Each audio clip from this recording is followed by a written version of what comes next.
Assalamualaikum warahmatullahi wabarakatuh. Terima kasih telah bergabung kembali di channel Penanda Napi Siregar. Jangan lupa buat rekan-rekan subscribe, like dan komen dan tekan tombol loncengnya.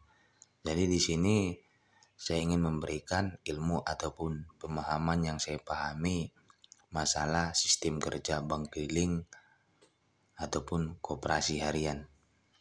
Jadi yang disebut dengan koperasi harian ataupun bank keliling ialah penagih harian ataupun penagih keliling yang setiap hari di lokasi yang tidak berbeda, di lokasi yang selalu sama, dan juga di nasabah yang selalu sama ataupun di nasabah yang tidak berbeda-beda. Jadi yang pertama, kita di sini kalau bisa buat rekan-rekan semuanya utamakan memberikan pinjaman kepada seorang pedagang. Kenapa dibilang utamakan memberikan pinjaman kepada seorang pedagang? Karena sistem kerjanya uang bank keliling hari ini dipinjamkan, besok sudah ditagih ataupun mulai besok sudah mencicil. Makanya dia disebut dengan bank keliling ataupun bank harian. Jika rekan-rekan memberikan pinjaman tersebut kepada pekerja wira swasta ataupun kepada pekerja yang lain-lain yang sistemnya gajinya bulanan, maka rekan-rekan akan kelabakan ataupun uang rekan-rekan ataupun modal rekan-rekan akan lambat. Kenapa saya sampaikan seperti itu? Karena di bank keliling ataupun di bank harian, jika kita memberikan pinjaman besok langsung ditagih, itu tagihan besoknya akan diputarkan lagi untuk memberikan pinjaman lagi. Tagihannya besoknya lagi akan diputarkan lagi. Jadi setiap hari tagihan tersebut akan berputar. Yang kedua, membaca karakter nasabah. Jadi di sini kita sebagai pihak penagih harus betul-betul memahami ataupun membaca karakter nasabah. Jadi kita jangan asal ngegas ataupun jangan asal lemah ataupun jangan asal-asalan lah intinya. Intinya kita harus memahami karakter seseorang. Ini ibu ini gimana, ini bapak ini gimana contoh. Kalau saya nagih dia gimana? Apakah harus saya tunggu dulu? Apakah harus saya tekan? Apakah harus halus? Jadi pembacaan karakter di nasabah itu penting. Contoh nasabah kita 80 orang, maka kita harus bisa membaca karakter 80 orang tersebut atau memahami sifat 80 orang tersebut. Yang ketiga, tidak memberikan pinjaman double promise. Kenapa saya sampaikan tidak memberikan pinjaman double promise? Jadi di sini saya sampaikan sama rekan-rekan, kemacetan bank keliling ataupun kerugian di bank keliling itu kebanyakan gara-gara kitanya yang tidak teliti ataupun kitanya yang terlalu berani ataupun kitanya yang terlalu malas mencari nasabah. Kenapa saya sampaikan seperti itu? Contoh satu rumah, si ibunya sudah minjam. Jadi kalau si ibunya sudah minjam, jangan lagi dikasih ke suaminya ataupun ke anaknya. Itu contoh satu rumah. Kenapa Pak tidak bisa diberikan pinjaman ke anak istri ataupun suaminya?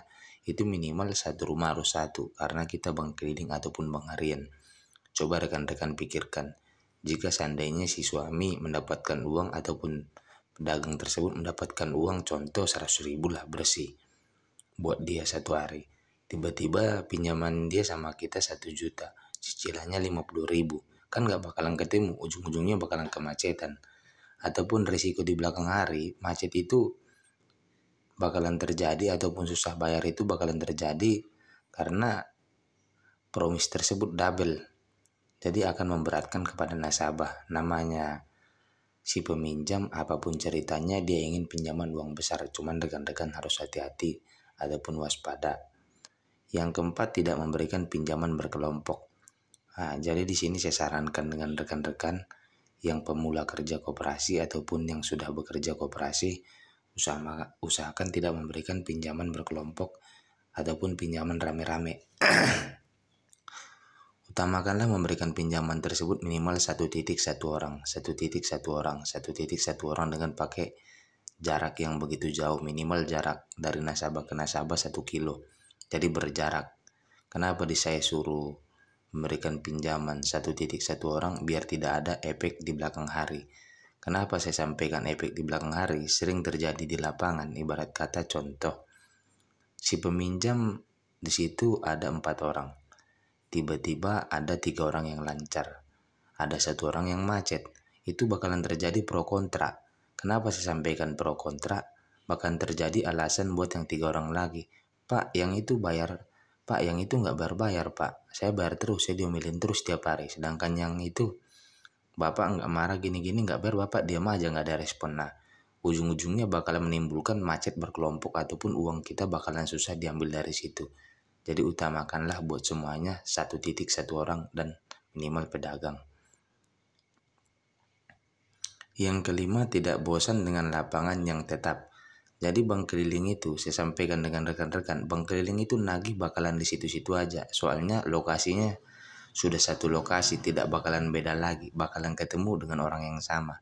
Mungkin jika tidak ketemu dengan orang yang sama, orang yang sudah berhenti, bakalan terjadi penggantian nasabah baru. Jadi bank keliling tidak ada memberikan pinjaman secara online, tidak ada memberikan pinjaman ibarat kata secara pengajuan melalui online. Bank keliling tergantung dari pihak penagih, pihak penyurveinya. Dia bakalan keliling setiap hari. Kalau dia nanti ngelihat cocok mana yang nasabahnya kira-kira layak, bakalan ditawarkan pinjaman sama dia. Kalau kira-kira tidak layak, maka tidak akan ditawarkan pinjaman dengan dia. Biar tidak terjadi nanti di depan hari rekan-rekan WhatsApp ke saya, Pak, saya bisa pinjam uang nggak? Saya mohon maaf buat semuanya, apalagi buat subscriber saya. Bank keliling tidak ada meminjamkan pinjaman secara online. Bank keliling lokasinya sudah ditentukan, nasabahnya juga itu-itu aja, duit itu yang berputar-putar. Yang keenam, mengetahui rumus hitungan angsuran pencairan. Yang keenam, mengetahui rumus hitungan angsuran pencairan, potongan, dan bunga. Nah, jadi di sini buat para pemula kerja koperasi, sedikit yang saya pahami, ilmu dari yang saya mengerti. Jika kita meminjam uang di bank keliling, itu contoh pinjaman. Contoh pinjaman 1 juta. 1 juta tersebut itu akan dapat uangnya 90%. Berarti dapatnya Rp 900.000. Jadi kenapa Pak pinjaman 1 juta tersebut, pinjaman 1 juta itu dapatnya 90% menjadi 900.000. Jadi di sini contoh sama rekan-rekan semuanya. Berapapun pinjaman tersebut nasabah itu dapat uang bersihnya 90%. Maka dia akan dipotong yang namanya potongan administrasi 5%, potongan tabungan 5%. Jadi total potongannya berarti 10%.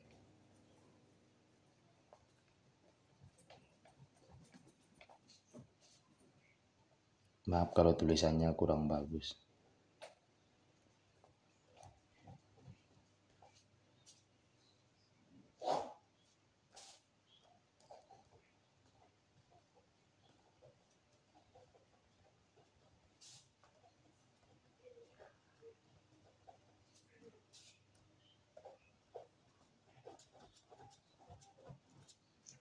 Baik, jadi di sini saya jelaskan lagi buat rekan-rekan para pelajar koperasi, pinjaman 1 juta itu akan dipotong administrasi 5%, tabungan 5%. Jadi yang diterima pula oleh si konsumen itu hanya 90%, berarti 900.000. Jadi kenapa Pak dipotong dengan yang namanya potongan administrasi? Administrasi itu ialah uang jalan si penagih ataupun uang jalan kita yang nagih setiap hari ke rumah nasabah tersebut. Karena bank keliling tidak ada diantar ke kantor uang angsurannya. Bank keliling, ibu-ibu ataupun bapak ataupun konsumen dari bank keliling tinggal duduk manis di rumah, bakalan ditagih setiap hari dengan uang jalan si penagih sebesar 50.000 sampai hutang tersebut lunas.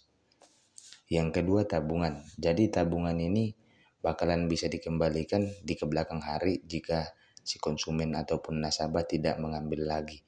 Contoh di sini misalnya nasabahnya sudah mau berhenti ataupun tidak ingin mengambil pinjaman lagi, maka uang tersebut akan dikembalikan.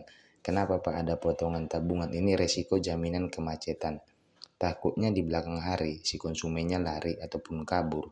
Jadi kita sudah tahu, misalnya contoh pinjaman dia 1 juta, dia udah nyicil berapa kali, ternyata sisa utang dia 300.000. Jadi kalau sudah sisa utangnya 300.000, tabungannya berapa, kita lihat kan resiko buat si pemutar uang bakalan aman. Nah, ini rumus pinjaman buat nasabah, rumus pinjaman buat uang yang akan dicairkan ke nasabah bank keliling. Yang kedua, yang selanjutnya di sini, pinjaman bank keliling. Pinjaman 1 juta, ini kita rumus bunga ya, itu dikali 20%.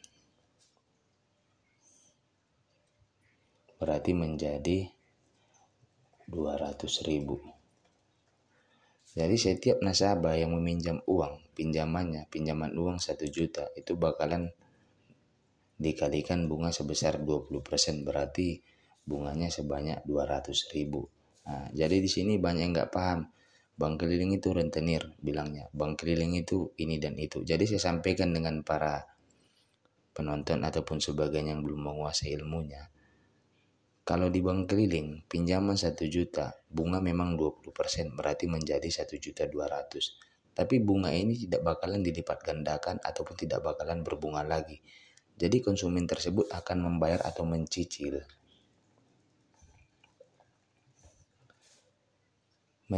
selama 24 kali cicilan. Itu angsurannya 1 hari 50.000. Itu jika dia pakai cicilannya angsuran 24 kali cicilan, berarti angsurannya per hari 50.000. Jika dia mencicil 30 kali cicilan, berarti angsurannya 40.000. Jika dia mencicil 40 kali cicilan, berarti angsurannya 30.000. Jadi di sini saya sampaikan dengan rekan-rekan semuanya, berapapun pinjaman nasabah tersebut ataupun berapapun bunga pinjaman nasabah tersebut, setiap dia meminjam kepada bank keliling itu 1 juta akan dikalikan bunga 20%. Berarti 1 juta dikali 20% menjadi 1.200.000. 1 juta dikali 120% berarti menjadi 1.200.000. 1.200.000 tersebut ini sudah beserta bunga ataupun denda. Tidak bakalan ada lagi terjadi denda di depan hari. Maka jika rekan-rekan ataupun nasabah ataupun kawan-kawan yang ingin mendirikan bank keliling, rekan-rekan tinggal membagikan. Jadi contoh 1.200.000, rekan-rekan mau ditagih si konsumennya berapa kali. Berapapun besar pinjaman yang rekan-rekan berikan pinjaman kepada si nasabah tersebut, tetap kali 20%. Contoh kalau 500 kali 20%, kali 120% berarti 600 kan, 500 kali 20% 100, berarti berserta bunga jadi 600. Jadi inilah rumus cicilannya, cicilan ke nasabah. Berapapun pinjaman nasabah tersebut, itu bunga hanya 20%, ditagih setiap hari, dibagi mau berapa kali rekan-rekan tagih. Jika ibarat kata telat pembayarannya ataupun lewat jangka waktunya ataupun lewat jangka tanggalnya, di sini yang dibilang diperlukan skill. Berarti terjadi terlambatan ataupun kerugian buat si pemilik usaha. Makanya diperlukan di sini ibarat kata si konsumen tersebut ngambil tanggal 1 ibarat kata bulan 12 2022. Jadi kalau rekan-rekan memberikan pinjaman tanggal 1 bulan 12 2022, gimana caranya? Tanggal 1 bulan 1 besok 2022 nasabah tersebut sudah lunas. Berarti rekan-rekan sudah setiap hari menagih selama 26 hari menagih ke rumah nasabah tersebut. Pinjaman 1 juta itu hanya mendapatkan untung berarti 200.000. Itu pun kalau rekan-rekan tidak pakai karyawan ataupun rekan-rekan sendiri bekerja, mendapatkan untung 200.000 ditambah admin 50.000, berarti mendapatkan 250.000. Jadi 250.000 tersebut tinggal rekan-rekan bagikan. Di sini ada kalkulator contoh. 250.000 dibagi 26 hari.